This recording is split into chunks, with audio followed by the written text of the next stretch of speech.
আজকের ক্লাসে আমরা তড়িৎ বিভব শিখব। আমরা আগের চ্যাপ্টারে শিখলাম তড়িৎ ক্ষেত্র। তড়িৎ ক্ষেত্র মানে কি দেখলাম, যে একটা আধানকে যদি কোনো একটা স্থানে রেখে দিই তাহলে সেই আধানটার যে আকর্ষণ বা বিকর্ষণ বল, মানে এক কথায় একটা ইনফ্লুয়েন্স যে আমি আছি, সেটা একটা এরিয়া জুড়ে কাজ করে। সেই এরিয়াকে বলা হয় এই আধানটার তড়িৎ ক্ষেত্র। এবং সেই এরিয়া মোটামুটি সেই এরিয়া যদি আর ব্যাসার্ধের একটা এরিয়া হয়, সেই এরিয়ার যে কোনো পয়েন্টে তার তড়িৎ ক্ষেত্র বের করার জন্য কুলম্ব প্লাস একক আধানকে সেখানে রেখেছিল, রেখে এবং তার উপর সেই আকর্ষণ বলটা কুলম্বের সূত্রের দ্বারা বের করেছিল। সেটা ছিল তড়িৎ ক্ষেত্র এবং তড়িৎ ক্ষেত্র প্রাবল্য। সেই তড়িৎ ক্ষেত্র প্রাবল্যই আবার গাউস তার নিজের ফর্মুলেশনের মাধ্যমে বের করেছিল। সেটা তোমার গাউসিয়ান তল নিয়ে ইলেকট্রিক ফ্লাক্স এক্সেট্রা এক্সেট্রা হবে। তো সে গেল একটা আলাদা কনসেপ্ট। এবার আমরা যেটা শিখবো সেটা হলো তড়িৎ বিভব। সেটা একটা নতুন কনসেপ্ট, একটু ভালো মতো দেখবে। তোমরা ক্লাস 10-এ তড়িৎ বিভবটা একটু শিখে এসছো, 11-এ ছিল না, একদম 10-এ শিখেছিলে। কেমন শিখেছিলে? যে সেখানে শিখেছিলে যে পজিটিভ আধানের আধিক্যতাকে বলা হয় উচ্চ বিভব, আর নেগেটিভ আধানের আধিক্যতা বা পজিটিভ আধানের ঘাটতি কম, এটাকে বলা হয় নিম্ন বিভব। এবং তুমি দেখেছিলে একটা পরিবাহী যদি দু প্রান্তে একটু বিভব প্রভেদ থাকে তাহলে উচ্চ বিভব থেকে নিম্ন বিভবের দিকে তড়িৎ প্রবাহিত হয়। অর্থাৎ এখানে মনে করো পজিটিভ আধান আছে এতটি, এখানে পজিটিভ আধান এতটি, আর প্রচুর পরিমাণ নেগেটিভ আধান আছে। তুমি কিন্তু বিভব পার্থক্যের সময় বুঝেছিলে যে যেখানে পজিটিভ আধান বেশি সেটা উচ্চ বিভব, যেখানে নেগেটিভ আধান বেশি বা পজিটিভ আধান কম সেটা হলো নিম্ন বিভব। তার মানে মোট আধান কোথায় বেশি সেটা কিন্তু বিভব পার্থক্যের জন্য দায়ী নয়। বিভব পার্থক্যের জন্য দায়ী হলো কোথায় পজিটিভ আধানটা বেশি, সেটাই উচ্চ বিভব হয়। এবং পজিটিভ আধান যদি কোথাও কম থাকে বা নেগেটিভ আধান বেশি থাকে সেটা নিম্ন বিভব হয়। লাইক অ্যাজ জল সবসময় উঁচু জায়গা থেকে নিচু জায়গায় যাবে, কিন্তু ম্যাটার করে না যে কোন জায়গাতে জল বেশি ছিল। পুকুরের জল বিনা মোটরে তুমি কোনোদিন ছাদের উপরে ওঠাতে পারবে না, কিন্তু ছাদের জল তুমি পাইপ লাগিয়ে দিলে কিন্তু বিনা মোটরেই, মানে কোনো রকম যন্ত্র ছাড়াই পুকুরে নেমে আসবে। যেখানে পুকুরের জল কিন্তু ছাদের জলের থেকে অনেক বেশি। কারণ তাহলে নেমে আসছে কেন? কারণ ছাদে যে জলটা রেখেছি সেটা অনেকটা উঁচু জায়গায়। যেমন তার মানে জল সবসময় উঁচু জায়গা থেকে নিচু জায়গায় নামে, ম্যাটার করে না যে কোথায় বেশি জল আছে।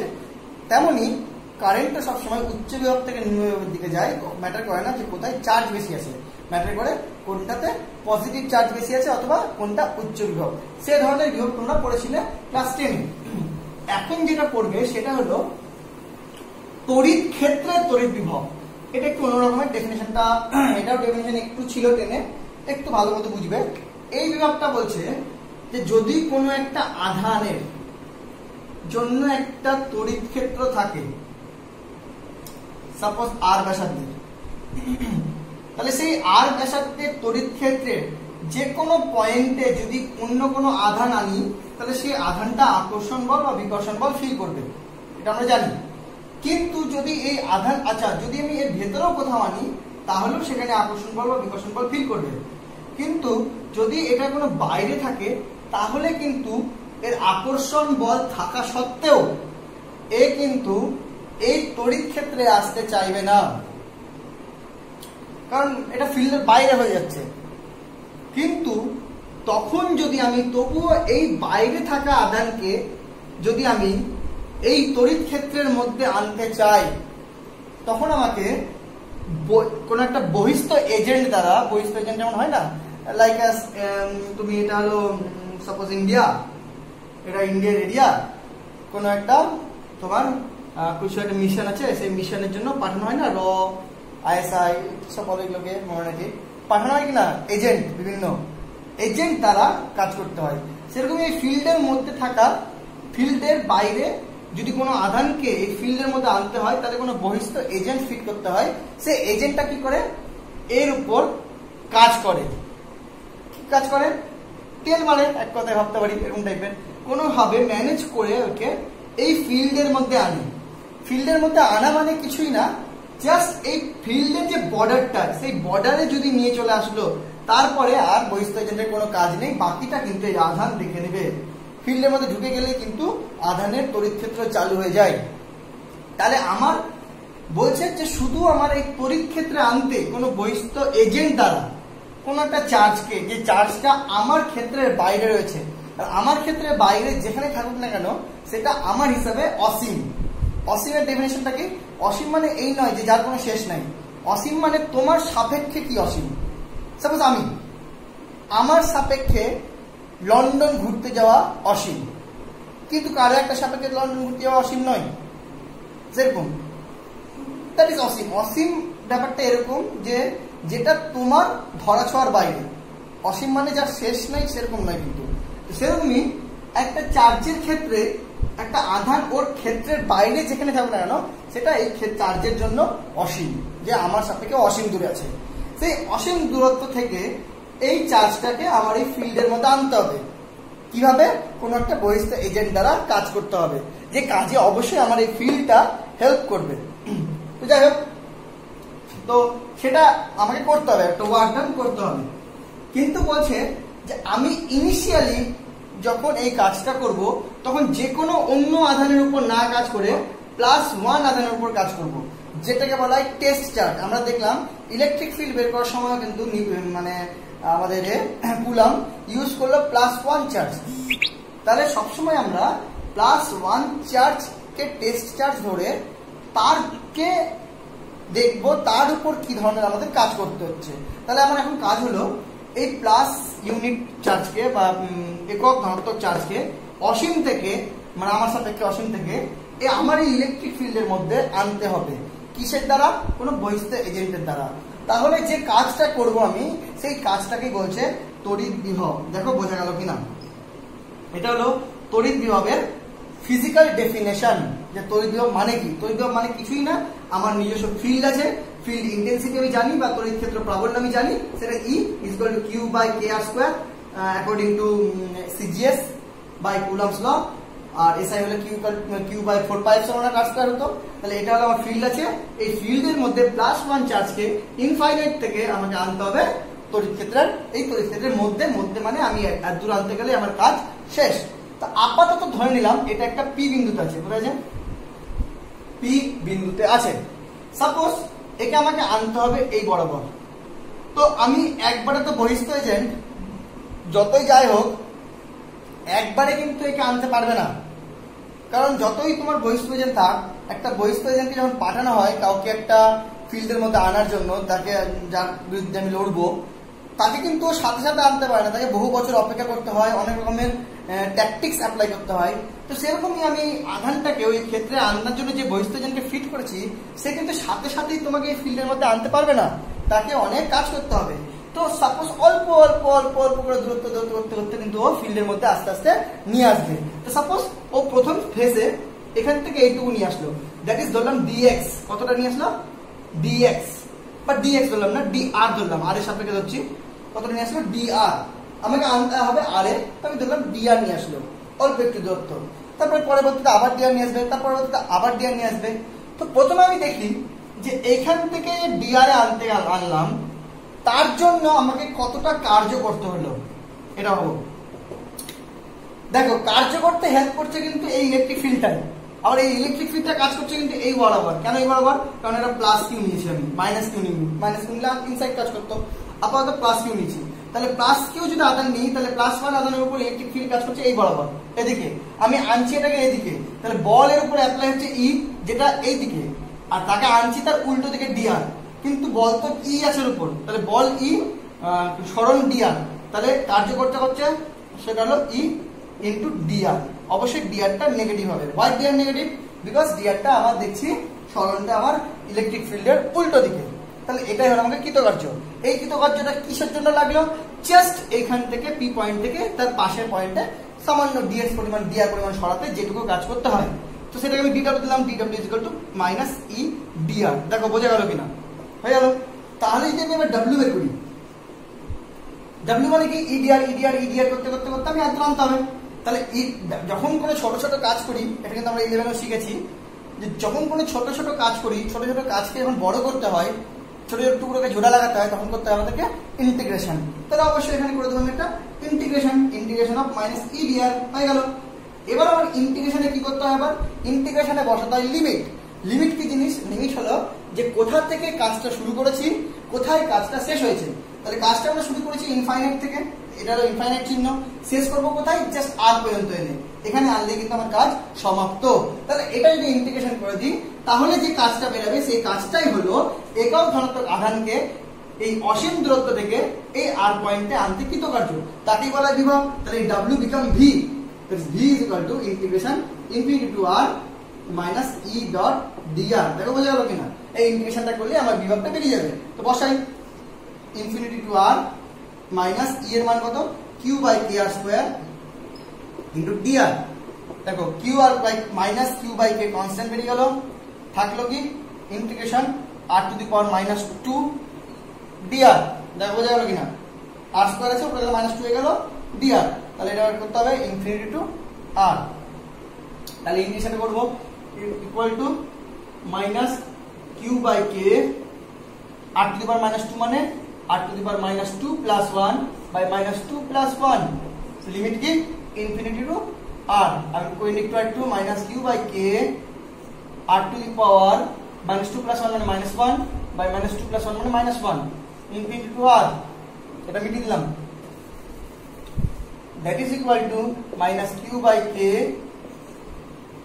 এবার মাইনাস ওয়ানটা বাইরে করে দিলাম, তাহলে এটা প্লাস কিউ বাই কে হয়ে গেল, থাকলো খালি one by R. R to the power মানে one by R infinity to R. এবার লিমিটটা বসিয়ে দেবো, কিউ বাই কে রাখলাম। লিমিট কি? প্রথমে আর এর জায়গায় এটা, তারপরে আর এর জায়গায় এটা। তাহলে আর এর জায়গায় আর, মাঝখানে মাইনাস দিয়ে আর এর জায়গায় ইনফিনিটি হয়ে গেল। এটা লিমিট বসানো, মানে যে টার্মটা থাকে তাকে আগে আপার লিমিট বসাতে হয় মাইনাস দিয়ে, তারপর আবার লোয়ার লিমিট বসাতে হয়। এটা অঙ্কে শিখবে। তাহলে Q by K one by R, one by infinity মানে জিরো, মানে minus zero, that is equal to Q by K R. দেখো বোঝা গেল কিনা? তাহলে এখান থেকে বেরোলো, তাহলে এই তড়িৎ ক্ষেত্রের বিভব V is equal to Q by K R. যদি এসআই হতো তাহলে এটা হতো Q by 4 pi epsilon naught R square. তাহলে সেক্ষেত্রে ভি হতো Q by 4 pi epsilon naught R. দেখো বোঝা গেল কিনা? এই হলো তড়িৎ বিভব। আশা করি বুঝতে পেরেছো, ডেফিনেশনটা বুঝতে পেরেছো, এবং ম্যাথমেটিক ওয়েতে আমি কিভাবে বিভবটা বের করলাম সেটা আশা করি বুঝতে পেরেছো। এবার আমি যেটা পড়াবো দেখো মন দিয়ে, সেটা হলো বিভব পার্থক্য।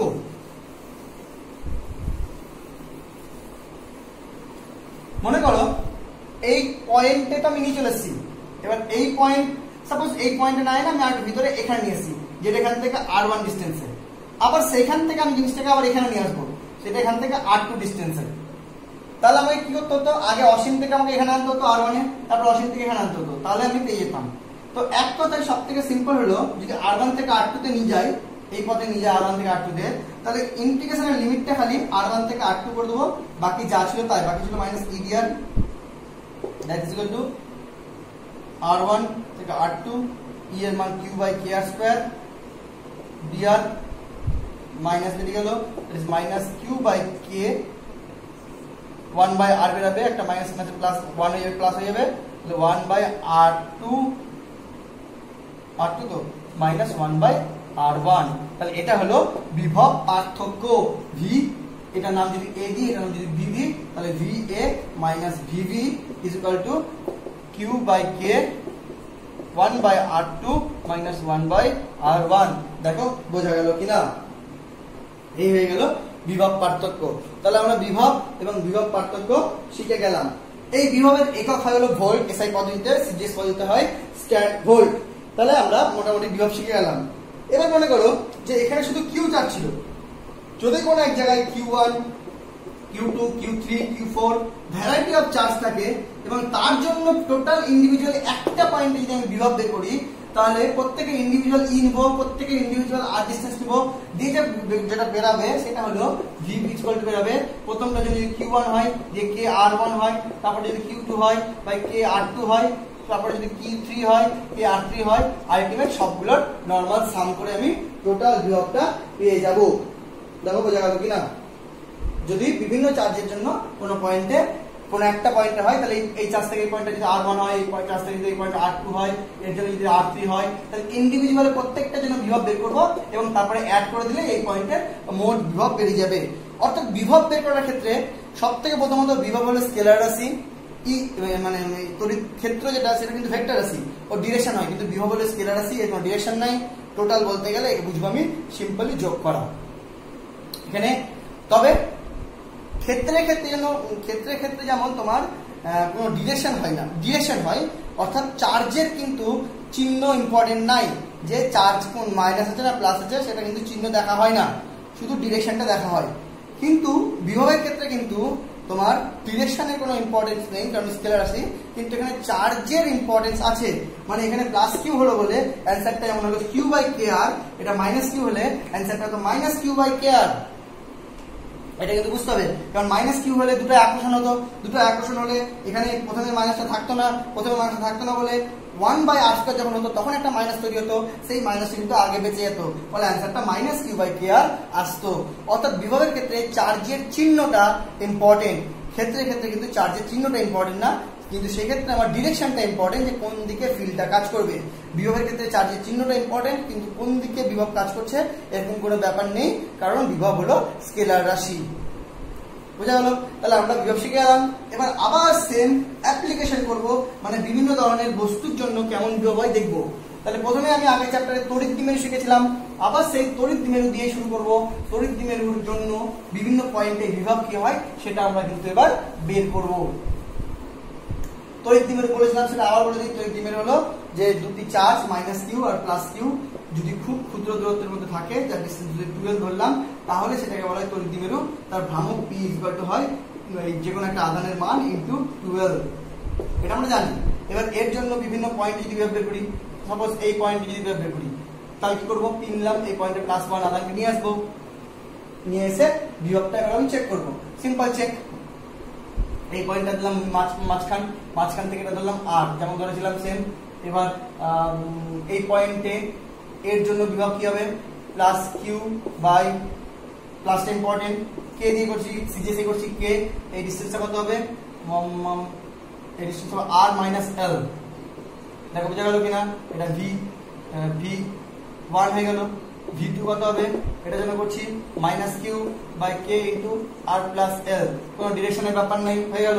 দ্যাটস মিন এই পয়েন্টের টোটাল বিভব V equal to V1 plus V2 that is equal to Q by K r minus l plus minus Q by K r plus l that is equal to q common নিতে গেলে, তাই কে common নিতে গেলে 1 by R minus l, এটা plus minus 1 by r plus l that is equal to Q by K r minus l আর r plus l, LCM নিলাম, তাহলে পড়াবে আর প্লাস এলটা আগে আসবে, r plus l minus r minus এলটা হয়ে যাবে প্লাস এল হয়ে যাবে, আর কেটে গেল, তাহলে হলো 2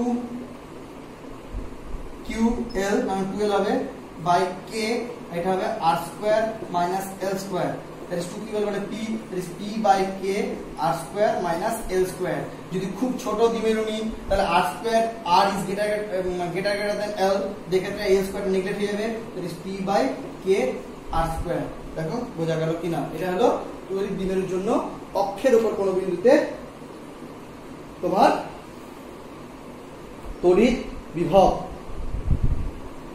সিমিলারলি এবার আমরা লম্ব সমদ্বিখণ্ডকের জন্য বের করছি। দেখো এটা বোঝা গেল, তাহলে এটা পড়লাম আমরা অক্ষের ওপর কোন বিন্দুতে বিভব। এবার যদি আমরা পড়ি, নেক্সট পড়বো লম্ব সমদ্বিখণ্ডকের উপর। আগে চ্যাপ্টার যদি পড়ে থাকো তাহলে এগুলো বুঝতে খুব একটা অসুবিধা হবে না, খুব সহজ। দেখো এটা খুব ইজি, লম্ব সমদ্বিখণ্ডক মানে তোমার মাঝখানের এই পয়েন্টটা হয়ে গেল, এটা আর ধরলাম। এবার এটার জন্য বের করতে হবে, এটার জন্য বের করতে হবে, কোনো ডিরেকশনের ব্যাপার নাই, এখানে ভি বের করতে হবে খালি। চলো শুরু করি, এই পয়েন্টে V1 ধরলাম, V1 ইজ ইকুয়াল টু হবে হলো, এটা যদি এটার নাম দিলাম A, এটার নাম B, এটার নাম P, তাহলে V1 ইকুয়াল টু হবে, এটা দিয়ে শুরু করছি minus Q by k AP square, sorry k by K into AP, কোনো স্কোয়ার হবে না কারণ এটা বিভব। তাই গেল V two equal to q plus q by K into BP হয়ে গেল। সিম্পল সমাধান হয়ে গেল। এবার এপি আর বিপির মান বের করার দরকার নেই, কিন্তু আমরা জানি এটা সমদ্বিবাহু ত্রিভুজ, কারণ এটা লম্ব সমদ্বিখণ্ডক, মানে এপি আর বিপি সমান। তাহলে মোট বিভব V is equal to V1 plus V2, that is equal to minus Q by K into AP plus Q by K into AP, K into BP। এবার আমরা জানি AP আর BP সেম, এই দুটো বাহু সেম, কারণ দেখো এটা 12 হলে এটা L, এটা R, তাহলে root over L square R square, এটা root over L square plus R square, তাহলে এই দুটো বাহু সেম, মানে এটা সেম, দেখো পুরো রাশিটাই সেম, এটা মাইনাস এটা plus, that is equal to 0। That's mean লম্ব সমদ্বিখণ্ডকের উপর পি বিন্দুতে বিভব 0। আমি কিন্তু স্পিডে বলছি কারণ জিনিসগুলো খুব ইজি। আগের চ্যাপ্টার যদি ভালো মতো করে থাকো এগুলো বুঝতে এক ফোঁটা অসুবিধা হওয়ার কোনো কারণ দেখছি না। হয়ে গেল। নেক্সট হলো তোমার যে কোনো বিন্দুতে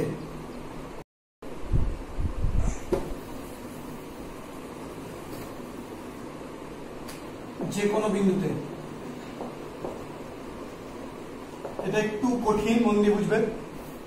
মনে করো মাইনাস কিউ প্লাস কিউ দ্বিমেরু তৈরি, মাঝখানে ডিসটেন্স 12, একদম আমরা জানি হলো। এবার একটু মন দিয়ে দেখবে, যে কোনো বিন্দু, এটা লম্ব সমদ্বিখণ্ডক, এটা অক্ষের উপর, যে কোনো বিন্দু সাপোজ আমি এইখানে ধরলাম হলো, যদি এটা এ নাম দিই, এটা বি নাম দিই, তাহলে এটার মাঝখান যদি এটা হয়, মাঝখান যদি ও নাম দিই, তাহলে আমি জানি মাঝখান থেকে এটা ধরতে হয় আর সোজা হলো না, মাঝখান থেকে ধরতে হয় সাপোজ আর দূরত্বে। এবার এটা নাম পি দিলে এটা বিপি আর এটা তোমার এপি। তাহলে এখানে আমাকে যদি বিভব বের করতে হয় তাহলে আমি বলবো যে ইয়ে তোমার V1 is equal to Q by K into AP square, sorry Q into AP only হয়ে গেল, আর মাইনাস Q into AP দিয়ে বললে, আর V2 is equal to plus Q into K into BP। এবার সমস্যাটা হলো আগের আর এটার মধ্যে পার্থক্য হলো V1 plus V2 করলে এবার কিন্তু আমরা AP আর BP জানি না।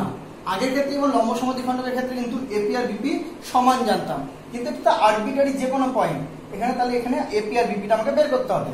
এবার AP আর BP কেমন করে বের করবো মন দিয়ে দেখো। আমি কি করলাম, আমি জানলাম যে মনে করো এই P পয়েন্টটার সাথে যে আরটা রয়েছে সেই আরটা দ্বিমেরুর সাথে থিটা কোণ করে রয়েছে, এটা আমি ধরে নিলাম। যদি থিটা কোণ করে ধরে নিই এবং তারপরে করলাম কি, আমি বি থেকে এর উপর একটা পারপেন্ডিকুলার ড্র করলাম। তাহলে পারপেন্ডিকুলার যদি ড্র করে এর নাম যদি আমি সি দিই, তাহলে আমি বলতে পারবো বিপি আর টিসি সমান, কারণ আমি এর উপর পারপেন্ডিকুলার ড্র করেছি। হয়ে গেল। তাহলে আমি বলতে পারি বিপি ইকুয়াল টু, আবার বলতে পারি পিও, এখান থেকে পিও মাইনাস ওসি। তাকে বোঝা গেল কিনা? এবার পিও কোনটা?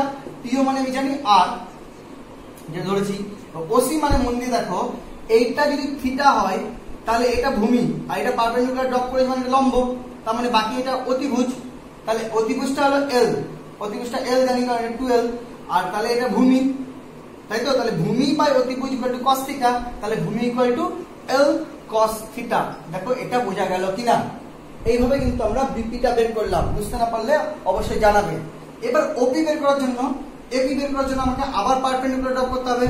পারপেন্ডিকুলার ড্রপ করতে গিয়ে আমি দেখলাম এটাকে আমাকে একটু বাড়িয়ে দিলাম, বাড়িয়ে দিয়ে এখানে পারপেন্ডিকুলারটা ড্রপ করতে পারলাম। এটা নাম দিলাম আমি সাপোজ বি। তাহলে আমি বলতে পারবো যদি এটা পারপেন্ডিকুলার ড্রপ হয় তাহলে PD is equal to AP, মানে এপি ইকুয়াল টু হলো পিডি পর্যন্ত। এবার পিডি মানে আমি বলতে পারি দেখো পি থেকে ও প্লাস ও থেকে ডি।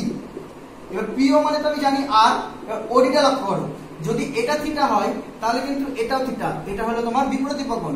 যদি এটা থিটা হয় তাহলে এটা আবার এল, এটা এল, এটা লম্ব মানে এটা অতিভুজ, এটা ভূমি, তার মানে আবার সেই এটা যদি এল হয় তাহলে ভূমি ইকুয়াল টু হলো এল cos থিটা। তাহলে এটা বেরিয়ে গেল তোমার এপি। তাহলে এই দুটো যদি এখানে বসিয়ে দিই তাহলে V1 ইজ ইকুয়াল টু দাঁড়ালো minus Q by K into AP মানে r plus l cos theta হয়ে গেল। আর এদিকে আবার V2 equal to plus q by K into BP মানে r minus l cos theta. দেখে নাও হয়ে গেল। তাহলে দুটো পেয়ে গেল আমি। এবার যদি আমি টোটাল বের করি, that is V equal two v equal to v1 plus v2 that is equal to minus q। Suppose আমি এটাকে আগে লিখছি তাহলে আমার ক্যালকুলেশনের সুবিধা হবে। q বাই k এটা কমন নিয়েছি তাহলে থাকলে হলো 1 by r minus l cos theta minus 1 by r plus l cos theta. দেখো বোঝা গেল কিনা? ক্যালকুলেশনটা দেখা যাবে মন দিয়ে। 2 কে নিবে আগে তাহলে বুঝতে পারবে। That is q by k r minus l cos theta r plus l cos theta লসাগু উপরে থাকলো এটা মিলে গেল মানে r plus l cos theta minus r minus হবে কিন্তু সাইন চেঞ্জ হয়ে প্লাস l cos থিটা হয়ে গেল। That is q by k r আর কেটে গেল 2l cos থিটা নিচে r square minus l square cos square theta. That is 12p মানে p 12p মানে p তাহলে p cos theta by k into r square minus l square cos square theta. SI পদ্ধতিতে খালি k এর জায়গায় 4 pi epsilon not হবে। হয়ে গেল তাহলে পেয়ে গেলাম। তাহলে মিটিয়ে দিচ্ছি। তাহলে ফাইনালি পেয়ে গেলাম আমরা তোমার v is equal to p cos theta by k into r square minus l square cos square theta. যদি r গ্রেটার দেন l হয় মানে যদি দ্বিমেরু খুব ক্ষুদ্র হয় তাহলে এই পার্টটা গায়েব হয়ে যাবে। তো থাকবে সেক্ষেত্রে যদি r গ্রেটার দেন l হয় তাহলে v is equal to হবে হলো p cos থিটা বাই শুধু k r স্কয়ার। দেখো বোঝা গেল কিনা? তাহলে আমরা তিনটা পজিশনের জন্য কিন্তু বিভব বের করে ফেললাম। নেক্সট অ্যাপ্লিকেশন গুলো আমরা আবার পরের ক্লাসে করব।